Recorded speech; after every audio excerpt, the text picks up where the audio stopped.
खरसिया में आयोजित हुआ साइबर जन जागरूकता पखवाड़ा कार्यक्रम। पुलिस मुख्यालय के निर्देशन पर जिला पुलिस रायगढ़ के द्वारा 5 से 19 अक्टूबर तक जिले में साइबर जन जागरूकता पखवाड़े का आयोजन किया जा रहा है, जिसमें हेल्पिंग हैंड्स क्लब फाउंडेशन की विशेष सहभागिता है।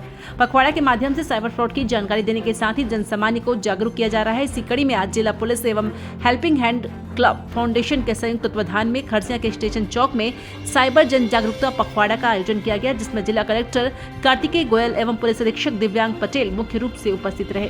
बता दें कि स्टेशन चौक में कलेक्टर कार्तिकेय गोयल एवं पुलिस अधीक्षक दिव्यांग पटेल के द्वारा साइबर जन जागरूकता संदेश चस्पा किए गए ऑटो रिक्शा को हरी झंडी दिखाकर रवाना किया गया एवं इसके पश्चात पैदल जागरूकता रथ के साथ जन जन को जागरूकता संदेश देते हुए पैदल अग्रसेन चौक तक पहुंचे।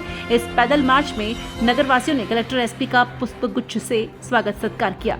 कलेक्टर कार्तिकेय गोयल, पुलिस अधीक्षक दिव्यांग कुमार पटेल के साथ साइबर डीएसपी अभिनव उपाध्याय, एसडीएम प्रियंका वर्मा, एसडीओपी प्रभात पटेल, तहसीलदार लोमेश मेरी, बुद्धपुर थाना प्रभारी सीताराम ध्रुव, चौकी प्रभारी संजय नाग, नायब तहसीलदार सीएमओ आरआई विकास भोई सहित प्रशासन व पुलिस की टीम शामिल रही।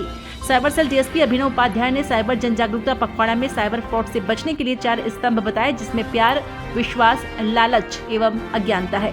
इन चारों चीजों से सावधानी बरतते हुए साइबर फ्रॉड से बचा जा सकता है। उन्होंने कहा कि आपके साथ धोखाधड़ी होने पर डरे नहीं, आप अपराधी नहीं हो, आप विक्टिम हो।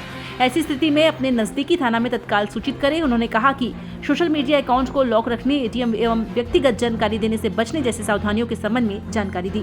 इस पखवाड़ा में एसपी दिव्यांग पटेल ने लोगों को साइबर सुरक्षा के लिए शपथ दिलाई। साइबर जागरूकता कार्यक्रम में उपस्थित जिले के कलेक्टर आदरणीय गोयल सर, पुलिस कप्तान आदरणीय पटेल सर, यहाँ उपस्थित शासन प्रशासन के समस्त अधिकारी कर्मचारी एवं उपस्थित खरसिया नगर की समस्त जनता, यह कार्यक्रम वर्तमान समय में जो सबसे बड़ी समस्या के रूप में उभर कर आई है, साइबर अपराध, उसके संबंध में आम नागरिकों के बीच अवेयरनेस चलाने के लिए इस प्रोग्राम का आयोजन किया गया है। मैं बस चंद शब्दों में बताना चाहूँगा, जैसे जैसे साइंस डेवलप होते जाता है, साइंस ने हमारे लाइफ को इजी बनाया ही है, साथ में एक नकारात्मक पहलू को भी जोड़ा है। उन नकारात्मक पहलुओं में साइबर क्राइम भी एक नकारात्मक पहलू है, जो समाज के कई अंगों को प्रभावित कर रहा है। भारत सरकार की एक रिपोर्ट में बताया गया है कि जहां 2019 में पूरे भारत में मात्र 26,000 साइबर अपराध दर्ज हुए थे, वहीं यह बढ़कर 2022 में 9 लाख तक पहुंच गया है। 2023 में 15 लाख साइबर अपराध हुए हैं और इसकी गंभीरता देखिए, 2024 में प्रतिदिन 7,000 साइबर क्राइम पूरे भारत में हो रहे हैं। तो हमें ये जानना जरूरी है कि ये कितना खतरनाक है, और इसी साइबर क्राइम के बारे में आप लोगों के बीच जानकारी देने हमारे साइबर डीएसपी साहब यहाँ उपस्थित हुए हैं। मैं समस्त नागरिक बंधुओं से निवेदन करता हूँ कि ध्यान से सुने, समझें और इनका अनुकरण करें, खुद भी इसका पालन करें और अपने आस पड़ोस लोगों को भी जागरूक करें। धन्यवाद। 2-3 ऐसे लोग रहे जो मेरी जानकारी में, उसके बावजूद भी बोला कि शुक्ला जी आपका बेटा जो है फंस गया है, अब बताइए आपको डिजिटली अरेस्ट करके रखेंगे, आपको मानसिक रूप से वो आधा पौन घंटा प्रताड़ित करके रखेंगे। कई बार वो 1 दिन तक आपको आप ऑनलाइन रहिए वरना आपके बेटे को हम ये करेंगे, आप उसकी आवाज़ सुनाएंगे, आपको एक लड़के को मारते हुए उसकी आवाज़ भी सुनाएंगे, आपको पूरा भय पैदा करने का पूरा प्रयास करेंगे। आप डर के मारे अगर उसमें पैसे दे देते हैं तो समझ लीजिए आपके साथ डिजिटल अरेस्ट का फ्रॉड हो गया, अब आपके पैसे चले गए। और बाद में आप पाएंगे 4 घंटे बाद आपके बेटे का फोन आता है, पापा कैसे हैं?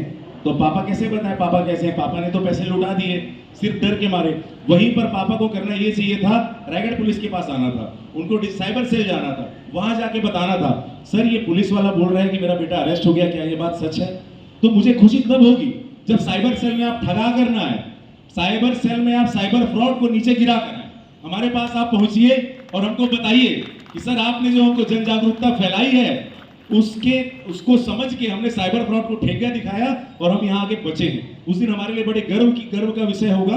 तो ये जो 15 दिन है, ये हमारी पर्पस है कि हर व्यक्ति के आखिरी काम तक हम पहुंचे, आखिरी व्यक्ति तक पहुंचे और उनको बताएं कि भाई इतने प्रकार के फ्रॉड होते हैं, सिर्फ इतना ही आपको बताना है, इतना ही आपको इस बात को फैलाना है। सेक्सटॉर्शन के साथ एक सबसे बड़ा फ्रॉड जो आजकल हो रहा है, जिन भी लोगों के पास थोड़ा सा पैसा आ जाता है वो बेचारे चाहते हैं जीवन में इन्वेस्ट करें।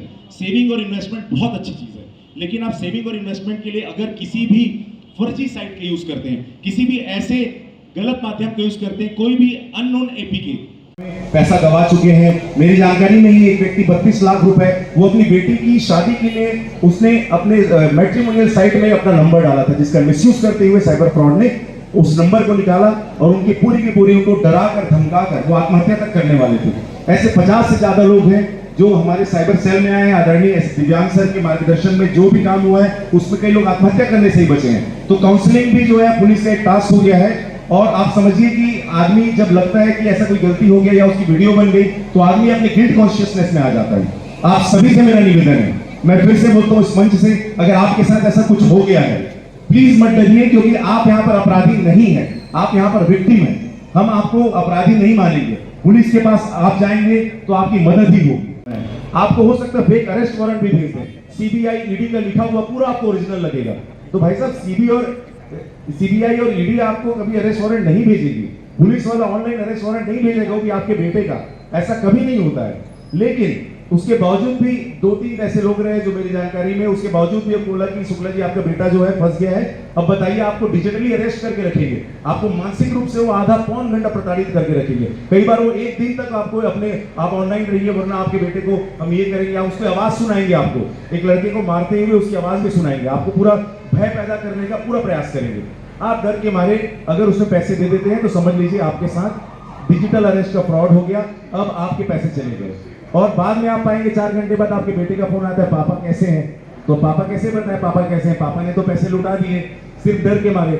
वहीं पर पापा को करना ये चाहिए था, रायगढ़ पुलिस के पास आना था, उनको साइबर सेल जाना था, वहां जाके बताना था सर ये पुलिस वाला बोल रहा है कि मेरा बेटा अरेस्ट हो गया, क्या ये बात सच है? तो मुझे खुशी तब होगी जब साइबर सेल में आप ठगा करना है, साइबर सेल में आप साइबर फ्रॉड को नीचे गिरा कर आए, हमारे पास आप पहुंचिए और हमको बताइए कि सर आपने जो हमको जन जागरूकता फैलाई है सुना है, फिर भी हम लोग ठगे जाते हैं, फिर भी साइबर अपराध बढ़ रहे हैं। कारण क्यों? साइबर अपराध को रोकने के लिए, अपने आप को साइबर फ्रॉड का शिकार से बचाने के लिए सिर्फ और सिर्फ एक ही उपाय है, अवेयरनेस, अवेयरनेस, अवेयरनेस।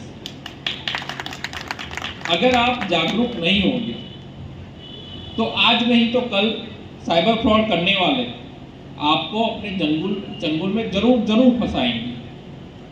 आपको बहुत सारे एग्जाम्पल यहाँ मेरे पहले जो सीएसपी साइबर सेल है उसने आपको बहुत सारे एग्जाम्पल दिए, और भी आपके शहर में अलग अलग सेमिनार होंगे जिसमें आपको इस प्रकार के और कई क्राइम को बारे में बताया जाएगा। पूरे सम्मान के साथ बुलाना चाहूंगा जोरदार तालियों से आदरणीय कलेक्टर साहब।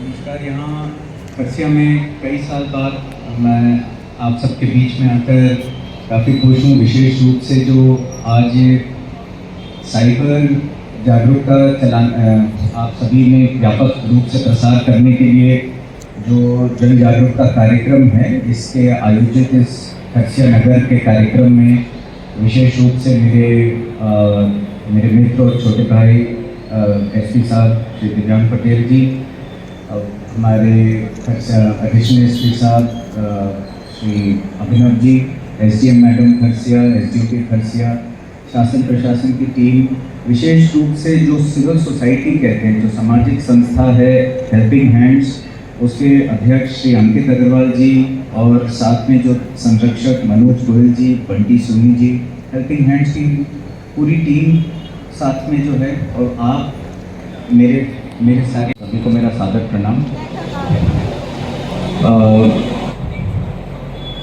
ये कार्यक्रम में आने का उद्देश्य तो था ही कि साइबर जागरूकता आप लोगों में इसलिए जगानी जरूरी है। एसपी साहब ने बखूबा बताया, 1 महीने में जितने अपराध नहीं हो रहे हैं, 1 साल में जितने चोरी के अपराध होते हैं उतने ही साइबर में 1 महीने में हो जा रहे हैं। तो बहुत ही अच्छी मुहिम है जो पुलिस कर रही है। लेकिन मैं यहाँ कहना चाहूँगा, जो अभिनव जी ने हम लोगों को यहाँ से बताए, जो 4 स्तंभ बताए, जिसमें साइबर क्राइम होते हैं, आप में से जितना आप या मैं समझ पाएँ, मेरे लिए भी काफ़ी मेरी भी जागरूकता हुई है। मेरा अनुरोध है कि घर जाकर अगले 2 या 3 दिन जिनसे भी बात करते हैं उनको इस बारे में बताइए कि इस तरह के 4 स्तंभ हैं, उनसे बचते रहो। बहुत बढ़िया से उन्होंने जो समझाया है, और हेल्पिंग हैंड्स के जो प्रत्येक वॉलंटियर हैं उनसे मेरा अनुरोध है कि आप लोगों का समाज में बहुत अच्छा व्यापक प्रचार प्रसार रहता है, प्लीज़ उसका सदुपयोग करके स्पेशली खरसिया और आसपास के इलाके में इस मैसेज को फैलाएं। खरसिया बहुत ही प्राचीन समय से खरसिया जो है एक ट्रेडिंग या आदान प्रदान और ट्रेडर्स का सबसे बड़ा गढ़ रहा है। मेरा मानना है कि खरसिया इसीलिए एक बहुत अच्छा टारगेट है साइबर क्रिमिनल्स के लिए। एसपी साहब से भी बात हो रही थी, आप लोगों के पास धन है, शहर में माँ लक्ष्मी की कृपा है, धन है। साथ ही साथ यहाँ पे जो नौजवान हैं उनको नॉर्मल मतलब ये माना जाता है कि भाई फला का बेटा है तो उससे हम ज़्यादा पैसा एंड पाएंगे ब्लैकमेल करके। आप लोग नेचुरल टारगेट हो, इसीलिए इस जन जागरूकता कार्यक्रम का शुरुआत यहाँ से करने का उद्देश्य समझो, और इस चीज़ को सफल बनाने का एक ही नतीजा और कोई भी आउटकम इससे बेहतरीन नहीं होगा। और उसके लिए फिर बार बार कह रहे हैं, सोते जगते इतने हसीन या गुड लुकिंग नहीं हो कि तुम्हें कोई राह चलती कोई लड़की जो है मिस कॉल दे के तुम्हें पटाना चाहेगी। वो गुमान मुझे भी था, लेकिन मैं आपको आश्वस्त करना चाहता हूँ, आज के ज़माने में किसी के पास वक्त ज़ाया करने के लिए नहीं है। वो तुम में केवल और केवल कोई निजी स्वार्थ के लिए इंटरेस्टेड है। तुम बड़े आदमी बन जाओगे तो सारे नौजवान मेरे जो भाई दोस्त हैं यहाँ पे, अगर आपकी अच्छी नौकरी लगेगी तो आपकी खुद ब खुद शादी में अच्छी लड़की मिलने का चांस बढ़ जाता है। लेकिन जितने डोले शोले बना लोगे उससे कोई, पैसे नहीं है तो नौकरी नहीं है तो कोई नहीं है। 40 वर्ष की उम्र हो गए, हमें लगा हमने ज़िंदगी में बहुत ही झंडे गाड़ लिए हैं, पैसे हो गए मेरे पास बहुत, उसकी वजह से लोग मेरे से आकर्षित हो रहे हैं। कतई नहीं, वो देखना चाह रहे हैं कि तुम कितना फिसल सकते हो जिससे कि तुमसे लूट लें। यही बहनों के लिए मेरी सिमिलरली बहनों के लिए मेरी अपना राइट हैंड आगे करके शपथ लेंगे। मैं अपनी साइबर सुरक्षा की जिम्मेदारी स्वयं लेता हूं, जिसके लिए मैं लगातार अपनी सजगता और अपना ज्ञानवर्धन करता रहूंगा। मैं किसी भी अज्ञात लिंक पर जिसे मैं अच्छी तरह नहीं जानता क्लिक नहीं करूंगा, नहीं अपनी निजी जानकारी दूंगा। गूगल या किसी सर्च इंजन कस्टमर केयर का नंबर सर्च नहीं करूंगा। अज्ञात नंबर से आए वीडियो कॉल कभी नहीं उठाऊंगा। किसी अनजान व्यक्ति को या अनजान साइट पर खाते की जानकारी, एटीएम की जानकारी, सीवीवी नंबर या ओटीपी कभी भी शेयर नहीं करूंगा। एटीएम से रुपये निकालते समय पासवर्ड छुपाकर एंट्री करूंगा। किसी कॉलर के द्वारा ऑनलाइन बही दिखाकर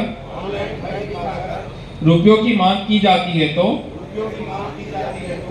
सूचना तत्काल नजदीकी थाने में। मेरे किसी मित्र के साथ साइबर फ्रॉड हो जाने पर तत्काल इसकी सूचना नजदीकी थाने। जय हिंद।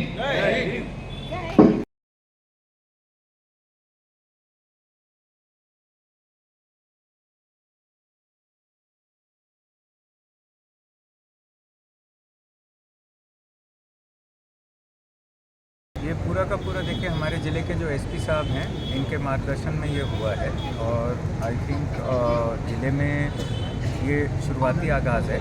आई थिंक पूरे ज़िले में प्रत्येक नगरीय निकाय में और ग्राम पंचायतों में भी इसको इनके करने का प्लान है और मेन उद्देश्य ये है कि जन जागरूकता से रिलेटेड है। साइबर क्राइम एक ऐसा जहर है जो हम लोगों को दिखता नहीं है। हमारा ये मानना रहता है हमारे साथ नहीं हुआ तो ये कोई बड़ी समस्या है नहीं, लेकिन जिस दिन अपने या अपने परिवार वाले के साथ हो तब उस समय समझ आता है और पुलिस प्रशासन इसको देख रही है, नज़र रखी हुई है कि किस तरह से इसमें केसेस बढ़ते चले जा रहे हैं। उन्होंने बड़े ही अच्छे समय पे सटीक तरीके से इस विषय को पकड़ा है। अगर इस जन जागरूकता के चलते किसी भी एक व्यक्ति का भी ठगने से बच जाए, वो व्यक्ति साइबर ठग का शिकार होने से बच जाए, तो मैं उसे इस अभियान की सफलता मानता हूँ और इसके लिए पुलिस और हमारे विशेष रूप से ज़िले के एसपी साहब विशेष रूप से बधाई के पात्र हैं कि इस तरह का आयोजन कर रहे हैं। समाज के हर वर्ग से मेरा अनुरोध है कि नवरात्रि के समय हम लोग ये संकल्प ले लें कि हम न खुद और न अपने परिवार में किसी को भी साइबर ठगी का शिकार बनने देंगे और जो जन जागरूकता अभियान पुलिस ने चलाया है उसको हम अक्षरशः आत्मसात करें।